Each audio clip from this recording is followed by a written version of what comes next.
Goeiemôre geliefdes.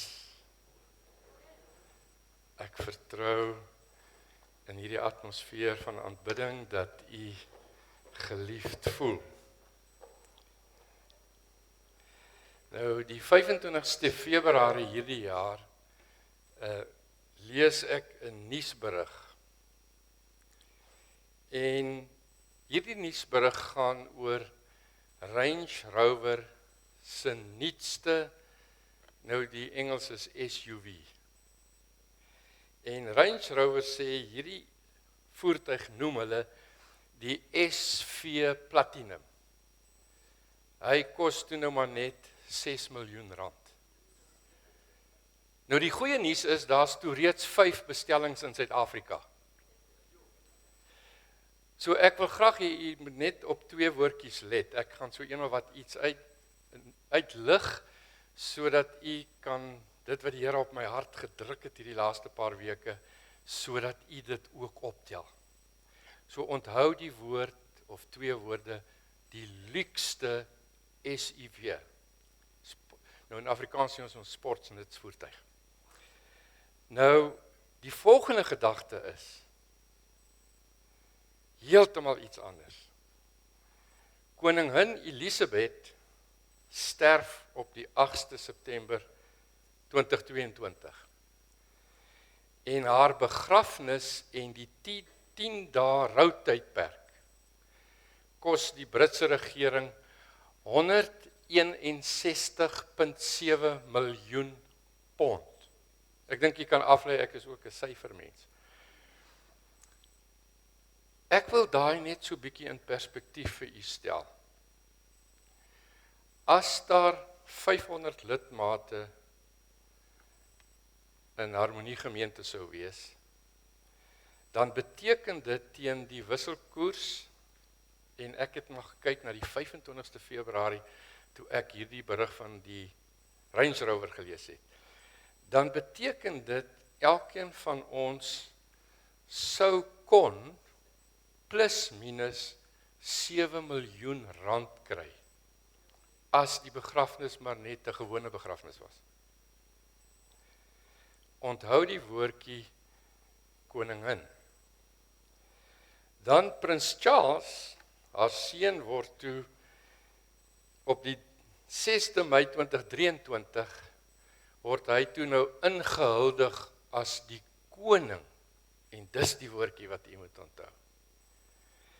Die inhuldiging beloop 72 miljoen pond. As Harmonie gemeente 500 lidmate het, en met die wisselkoers op daardie stadium van Februarie hierdie jaar, dan sou ons elkeen 3,1 miljoen rand kon gekry het, vir die inhuldiging.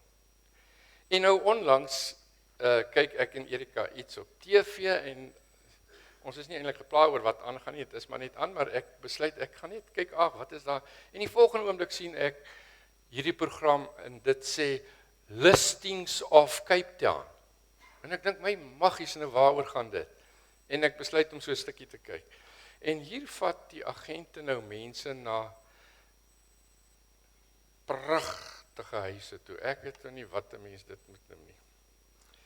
Hulle wys vir die dame, en hulle noem dit nou, ek het nou nie gaan kyk wat is die Afrikaanse woord nie, want miskien gaan dit nou maar rondom die geld, met mense maar die Engelse woord gebruik. Hulle gaan wys vir haar 'n penthouse in Seepunt. En hulle verduidelik baie mooi al die dingetjies wat jy kan doen daar, hoekom die penthouse teen 'n baie billike prys in die mark is van 75 miljoen rand. En wat u hier moet onthou, is aardse woning. Kom ons bid saam. Sorry. Aan die koning van die eeue, die onverderflike, onsienlike, alleen wyse God, aan u alleen, kom toe die lof, die eer en die heerlikheid. Amen. Nou ons teksgedeelte vanoggend vind ons in Johannes 12 vers 12 tot 19 en ek gaan dit vir u lees en as al ons dingetjies werk, wys dit ook vir u daar op die bord. So ek lees vir u Johannes 12. Die volgende dag het 'n groot menigte feesgangers, toe hulle hoor dat Jesus na Jerusalem kom, palmtakke geneem en uitgegaan hom tegemoet en geroep, Hosanna! Geseënd is hy wat kom in die naam van die Here, die koning van Israel. En Jesus het 'n jong esel gevind en daarop gaan sit soos geskrywe is. Moenie vrees nie, dogter van Sion, kyk, jou koning kom, en hy sit op die vil van 'n esel. Dit het sy disippels egter eers nie verstaan nie, maar nadat Jesus verheerlik is, toe het dit hulle bygeval dat hierdie dinge van hom geskrywe was, en dat hulle dit aan hom gedoen het. En die skare wat by hom was, toe hy Lazarus uit die graf geroep, en hom uit die dode opgewek het, het daarvan getuig. Daarom het die skare hom ook tegemoet gegaan, omdat hulle gehoor het, dat hy hierdie teken gedoen het. En die Fariseërs het vir mekaar gesê, sien julle dat julle niks vorder nie? Kyk, die hele wêreld loop agter hom aan. Dis ons skrifgedeelte. En my tema vanoggend dan, vriende, geliefdes, is dit. Hosanna, die koning kom. En ek gaan aan die einde van my boodskap net vinnig terug daarna verwys. So ek wil graag begin vanoggend deur 'n paar opmerkings te maak oor die gedagte van Palmsondag. En die eerste gedagte is, dat Palmsondag is 'n Christelike fees. Dit is 'n fees wat ons op die laaste Sondag voor Paasfees vier, vandag. Dit is die begin van die laaste of finale dae van Jesus se lydenstyd hier op aarde. Palmsondag is ook dan die herdenking van Jesus se triomfantelike intog in Jerusalem. Op 'n donkie, 'n jong esel se rug, en dit vervul ook die profesie in Sagaria 9 vers 9, en ek lees vir u gou daai vers. Verheug jou grootliks, o dogter van Sion, juig, o dogter van Jerusalem, kyk, jou koning kom na jou. Hoor nou, regverdig en 'n oorwinnaar is hy. Nederig, hoor jy, nederig. Hy ry op 'n esel, op 'n jong esel, die vil van 'n eselin. Nou die donkie in Jesus se tyd was 'n simbool van nederigheid en vrede, terwyl perde geassosieer was met militêre mag. Maar Jesus kom nie as 'n militêre persoon nie. Jesus kom in vrede as vredevors. Hy kom ook nie as 'n aardse koning nie. Hy ry op 'n esel. Jesus kom as 'n dienaar. Jesus kom as 'n dienskneg. En hy lê sy lewe af vir sy mense. Die skares verwelkom Jesus daardie dag, soos ons nou vroeër in die video gesien, deur palmtakke en klere op die pad, die Bybel sê, oop te gooi. Nou wat is die simbool dan van palmtakke? Palmtakke is simbolies van oorwinning en koninklikheid. Palmsondag lyk ook die Heilige Week in. Die Heilige Week wat dan die fokus is op Goeie Vrydag, wanneer ons hier by mekaar kom, om Jesus se kruisiging te herdenk. En dan ook op sy opstanding Paasondag, komende Sondag. In die evangelies-Lutherse kerke verwys hulle soms na die Heilige Week as stille week. Maar Jesus het nie gekom as 'n politieke verlosser nie. Nee, sy sending was om mense geestelik te verlos, om versoening te bring. Daarom het die skare geskreeu, Hosanna. En tog, 'n paar dae later, met sy kruisiging, verwerp baie van hulle hom. Nou gaan jy vir my vra, Nick, nou maar jy bly van Hosanna praat. Wat beteken Hosanna vir ons dan as gelowiges vandag? En ek gaan gou daardeur 'n paar opmerkings maak. Dit is eerstens 'n Hebreëse uitroep wat letterlik die volgende beteken: red tog, help. Of dan wat ons opgesit het, red ons asseblief. Dink mooi terwyl ons die volgende paar gedagtes wissel oor hierdie die aanloop en red tog asseblief. In Psalm 118 vers 25 word dit gebruik as 'n smeekbede tot God vir redding. En dit lees ons in Psalm 118: Ag Here, gee tog heil. Ag Here, gee tog voorspoed. So Hosanna het ook dra ook die betekenis van 'n smeekbede. Dan lees ons in die evangelies dat dit 'n uitdrukking van 'n verwagting is. 'n Verwagting dat Jesus ons koning en verlosser is. En ons het dit vanoggend gesing ook. Ek dink die Heilige Gees het so kosbaar gewerk. Ons span het nie die detail gehad van dit wat die Here op my hart gelê het nie. En ek het die Here net vertrou en ek het staan en sing en dan tel ek die woorde van die liedjies op en dan is ek so opgewonde. Dit is 'n verwagting dat Jesus jou koning en verlosser is. Nou hiervan sê Matteus 21 vers 9, Hosanna in die hoogste hemele. Dis erkenning, ons koning sit op die troon saam met die Vader.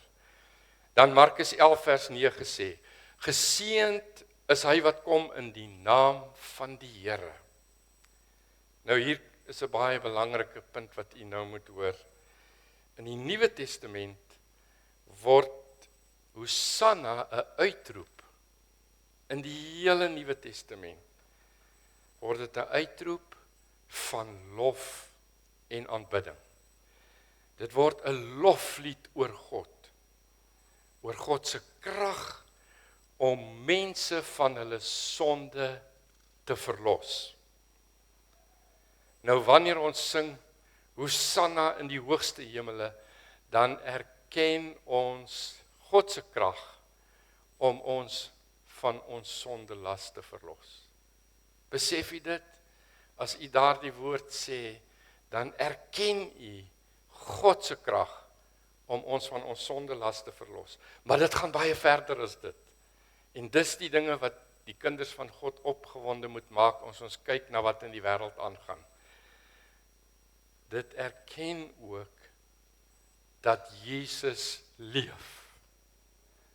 En nog meer, dit erken dat hy weer kom. Vir jou en vir my. Nou, hoe gaan ons dit doen? Die eerste manier, hoe ek en u saam met die skare van gelowiges deur eeue heen God kan loof en prys, is om die volgende te doen, en ek wil 3 gedagtes met u deel. Die eerste een is,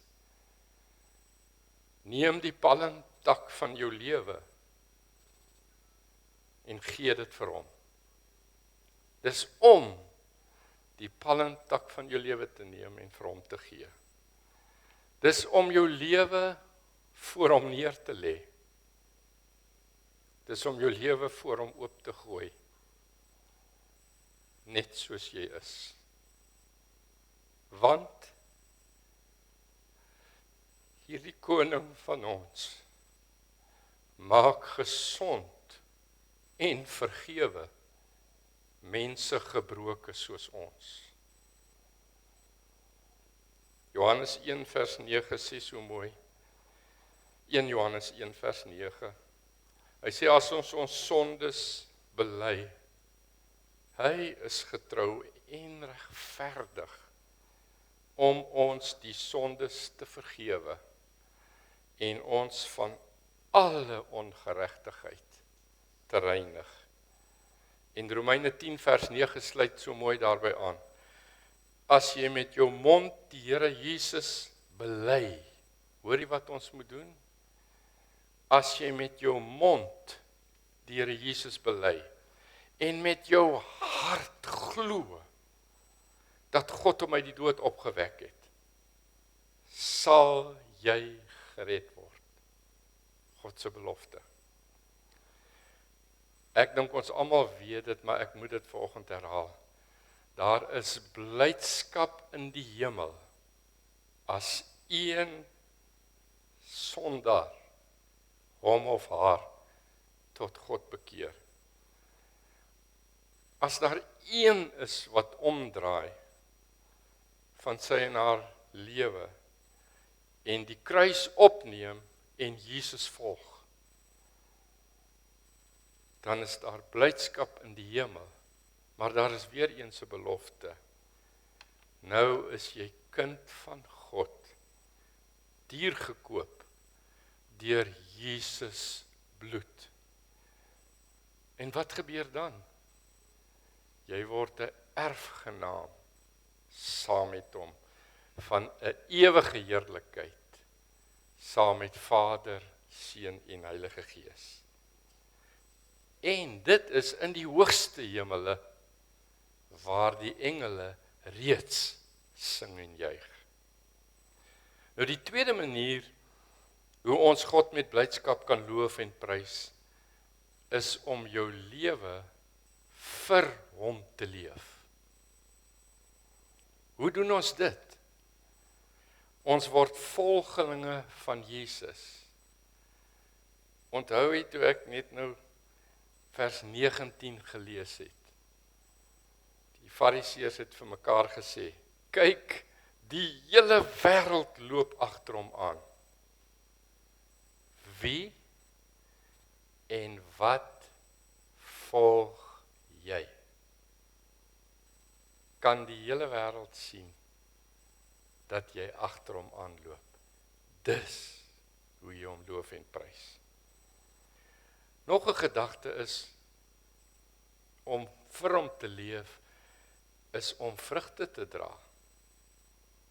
Ek lees die bekende Matteus 3 vers 8. Dra dan vrugte wat by die bekering pas. As jy agter hom aanloop en die wêreld na jou kyk, pas jou vrugte? Hoor wat sê Job daarvan? Of die woord van God omtrent Job, moet ek dalk eerder sê. Job 1 vers 1 sê, Job was vroom en opreg en Godvreesend. Job was vroom en opreg en Godvreesend. En nou, en een wat afgewyk het van die kwaad. Job het afgewyk van die kwaad. Dis hoe jy vir Christus leef. Nou 2 Korintiërs 5 vers 17. Daarom, as iemand in Christus is hy 'n nuwe skepsel. Die ou dinge het verbygegaan. Kyk, dit het alles nuut geword. So ons lewe word dan 'n lewe van lof en aanbidding. Want lof is om bewus te raak van God se grootheid. Lof en aanbidding is om God se deugde bekend te maak. Lof en aanbidding is om God se deugde te verkondig. En so kan ons dan saam met die hele skepping lof aan God verklaar. Nou, lof en aanbidding doen ook nog iets aan ons geestelike wese. Dit onttroon die vyand en die probleem. Hoor jy, wanneer jy God loof en prys, onttroon jy die vyand en die probleem. En in daardie selfde tyd plaas jy God en die oplossing op die troon. Lof en aanbidding bring God in beheer van jou lewe. Dis wat ons vier op Palm Sondag. Nog 'n mooi gedagte. God geniet dit. Hoorie, God geniet dit as sy kinders hom loof en prys. En jy sê vir my nie, nou waar lees jy dit? Ek het besluit ek gaan dit in Engels lees, want dan is almal nou saam met my, hoekom dit vir my so opgewonde maak. Thou art worthy, O Lord, to receive glory and honor and power, for thou hast created all things, and for thy pleasure they are and were created. Dis Openbaring 4 vers 11 in Afrikaans. Ek wonder of u besef wat hierdie teksvers sê. Ons is nie op aarde om te kyk hoeveel geld ons kan maak nie. Ek hoor dikwels, en ek het al dikwels vir die Here gevra, want ek doen dit, want ander mense doen dit. Dan sê ek, Here, wat is dan die doel vir my lewe op aarde? En ek het 'n paar jaar terug hierdie teks net nie ontdek. En gesê, ek hoef nie te wonder oor hoeveel geld ek moet met my kar maak, en of ek so 'n kar ry, en of ek dit doen nie. Ek weet presies wat my doel is. For thy pleasure. U is geskep vir God se plesier. So wat jy dan doen, moet jy seker maak, dit bring lof aan hom. Maar lof en aanbidding is ook 'n opdrag. Want Psalm 150 vers 16 sê, laat alles wat asem het, die Here loof. Halleluja. Nou wil ek vanoggend vir u vra. Daar's paadjies aan daai kant en hier's 2 paadjies hier. Wat sou jy doen as Jesus nou in hierdie paadjie sou afstap?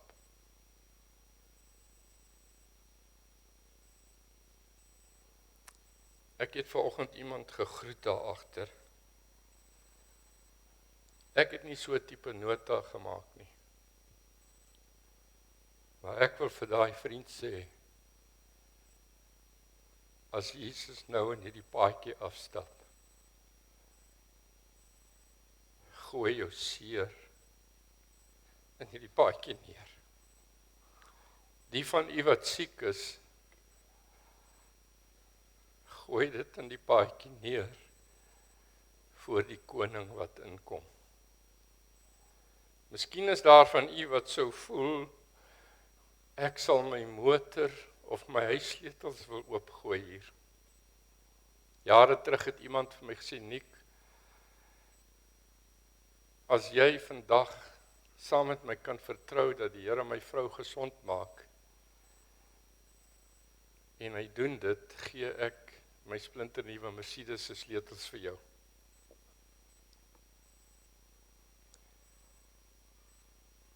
Wat is jy bereid om in die paadjie voor Jesus te gooi? Is jy bereid om jou posisie by die werk voor hom oop te gooi? Is jy bereid om jou posisie by die kerk voor hom oop te gooi? Dalk jou besigheid? Of jou klere? Niks hiervan sal hom kroon as koning nie. Want dinge en goed is nie skatte in die hemel nie. Slegs wanneer jy jou hart in lof en aanbidding voor hom oopgooi, voor hom neerlê, dan kan koning Jesus triomfantelik in jou lewe inkom en regeer. 'n derde manier om God se lof te besing is om jou lewe so te leef dat jy in en met Christus sterf. Nou Piet Smit sing so mooi en ek het net een lyntjie neergeskryf. Hy sê ek wil so graag reg wees as hy kom. Ek wil so graag reg wees as hy kom. Maar weet jy wat, ons kan net reg wees as hy kom, as ons reg leef, totdat hy kom. Filippense 1 vers 2. Want vir my is die lewe Christus, en die sterwe wins. Ek dink dit sê niks anders as, dat hy moet meer word, en ek minder. Ons as gelowiges moet so leef, dat die dood sterf. Want as ons so leef, dat die dood sterf, kan ons die ewige lewe beerwe. As ons so leef, dat die dood sterf, dan het ons skatte in die hemel, wat ons bymekaar maak, reeds op aarde. En dan is die kosbare daarvan, kan ons meer as net getuies wees van 1 Tessalonisense 4 vers 16 tot 17, wat ek vir julle gaan lees. Maar meer is dit, ons kan dan altyd by die Here wees. Ons gaan nie net sien nie, maar ons gaan altyd by hom wees. En wat sê 1 Tessalonisense? Hy sê, want die Here self sal van die hemel neerdaal met 'n geroep, met die stem van 'n aartsengel en met die geklank van die basuin van God. Kan ek net gou hier noem? Ek dink hier gooi dit 2 weke of wat terug genoem. Daar's altyd musiek betrokke wanneer God geloof en geprys word. En ons moet dit met groot opgewondenheid doen. Hy gaan kom met die geklank van die basuin van God. En nou, en die wat in Christus gesterf het, sal eerste opstaan. Daarna sal ons wat in die lewe oorbly, saam met hulle in die wolke weggevoer word, die Here tegemoet in die lig. En so sal ons altyd by die Here wees. U gaan nie net sien as hy kom nie. As u so leef en u sterf in hom, gaan u vir ewig saam met hom wees. 2 Timoteus 4 vers 7. Ek het die goeie stryd gestry. Iemand het ook jare terug gesê, lees ons mooi wat hier staan. Dis 'n stryd, maar dis 'n goeie stryd. Ek het die goeie stryd gestry. Ek het die wedloop volëindig. Ons hoef nie eerste te kom nie. Ons moet net klaar maak. Ek het die geloof behou. En hoor hoe mooi vat Openbaring 2 vers 10 dan hierdie saam.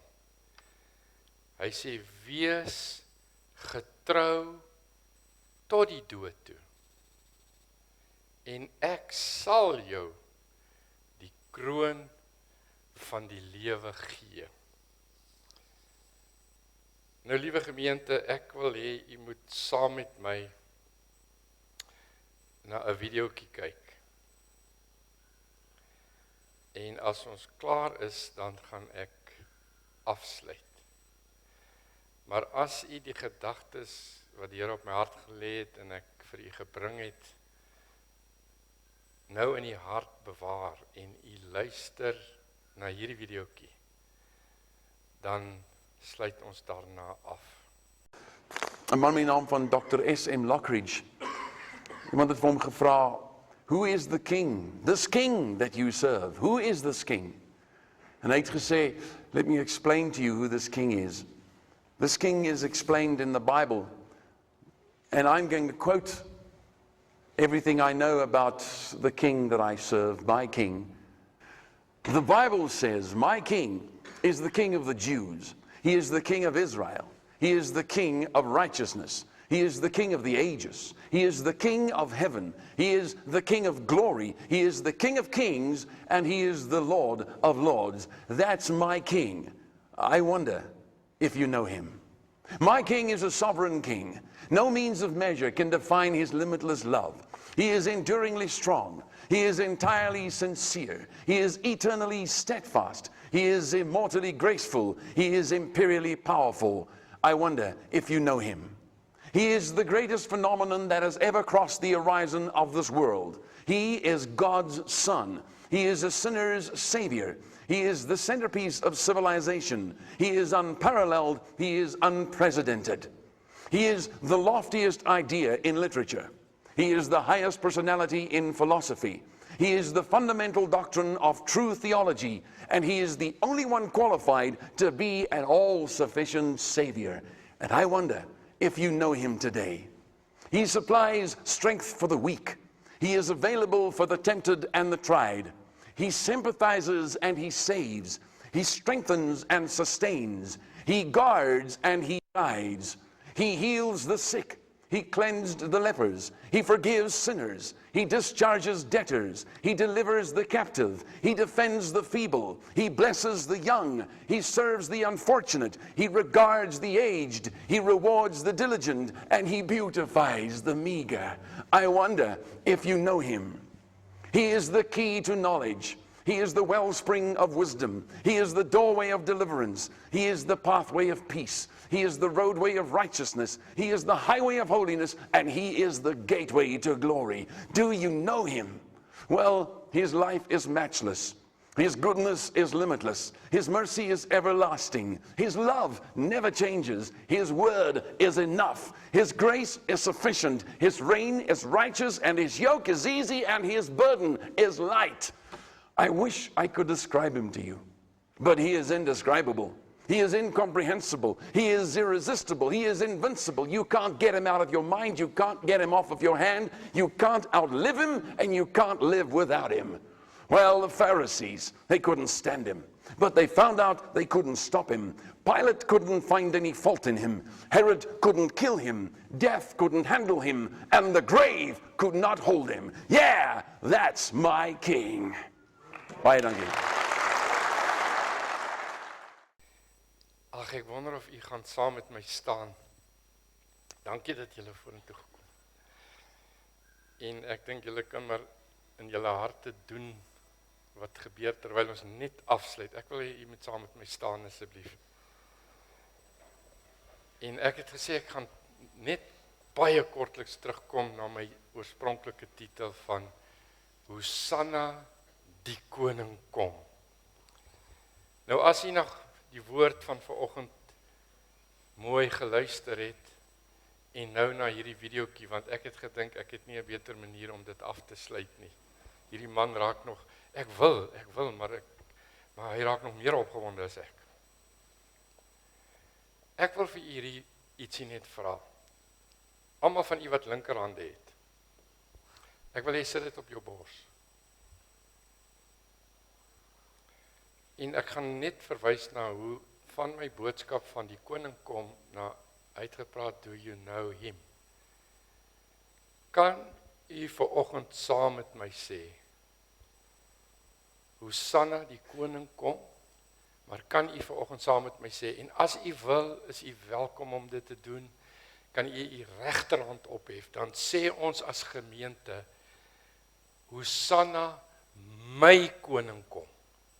Hosanna, my koning kom. Ons is 'n geloofsfamilie. Nou het ons albei ons hande. Kom ons sluit vanoggend af en ons sê as 'n geloofsfamilie, Hosanna, ons koning kom. Ons gaan saam sing. Jy kan staande bly.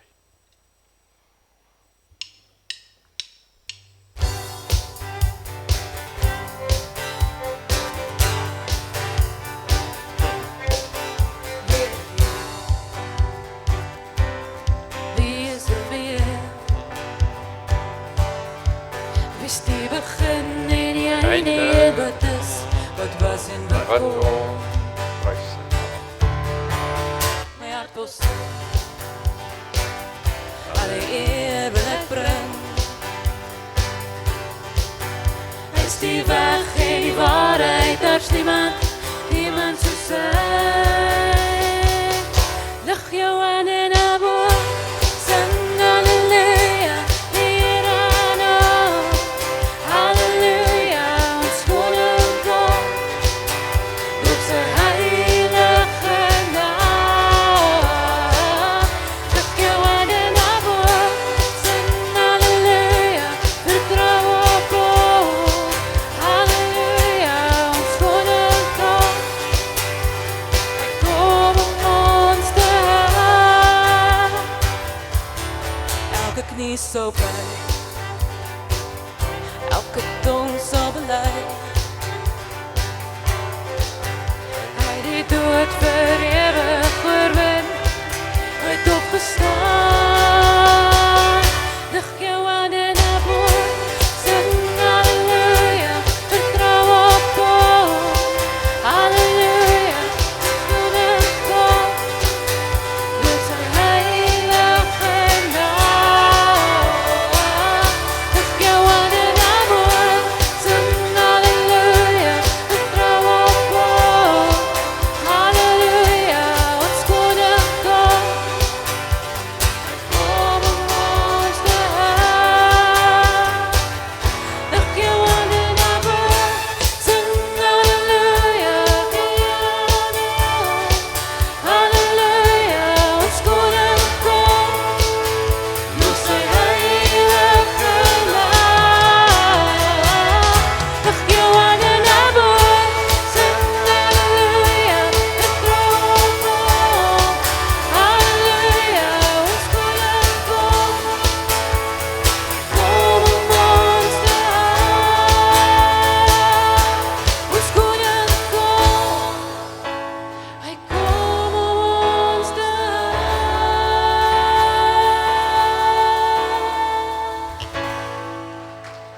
Loof die Here.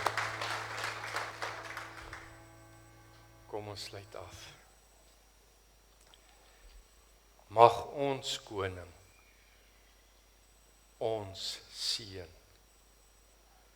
Mag ons koning ons bewaar. En mag ons koning aan ons almal vrede gee. Amen.